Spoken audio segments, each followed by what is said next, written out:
مشکل نہیں ہے، 7 لوگ ہیں، باجوہ فیض اور 5 ثاقب نثار اینڈ کمپنی، ان کو سزا دے دو، ملک سدھر جائے گا۔ آپ نے کس کس کے نہیں کاٹے؟ پیروں کے گھر کے پیر نہیں لے کے آ گئے، کالا باغ والوں کے گھر تم بچی ہوئی پیتے تھے، ان کے ساتھ کیا کیا؟ ابھی نکلا ہے یا نہیں اسکین؟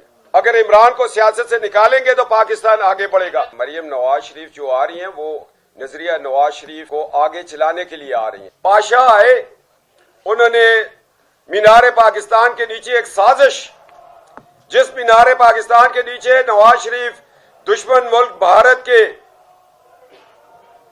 وزیر اعظم کو بلا کر پاکستان سے سالمیت کی بھیک منگوائی، اسی مینار پاکستان کے نیچے جنرل پاشا نے عمران خان کو کھڑا کیا تاکہ تم مستقبل میں اس پاکستان کو کمزور کرو۔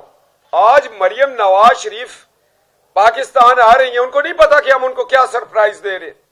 وہ تو ایئرپورٹ پہ آئیں گی تو ہم روک لیں گے کہ آج اعلان کرو کہ جن لوگوں کی وجہ سے ملک اس دلدل میں پھنسا ہے ان پہ ایک قومی کمیشن بننا چاہیے اور پارلیمنٹ میں اس کو بحث ہونا چاہیے۔ یہ کیا بات ہوئی مائی لارڈشپ؟ آپ ایک فیصلہ دے کے گھر بیٹھ جائیں اور اس کے بعد ہمارے بچوں کو آٹا نہ ملے۔ ثاقب نثار زندگی اس طرح نہیں گزرے گی۔ پاکستان اور پاکستان کی سالمیت سے کھیلنے والوں کو ہم سکون سے نہیں بیٹھنے دیں گے۔ عمران خان نے اس ملک کو سری لنکا بنایا، اور یہ تو شکر ہے اللہ کا کہ ایک دور کی سوچ والوں نے کہا کہ جاتی ہے سیاست جائے، ایک دفعہ اس ملک کو بچا لے، روک لی اس پاکستان کو اور مزید ڈوبنے سے۔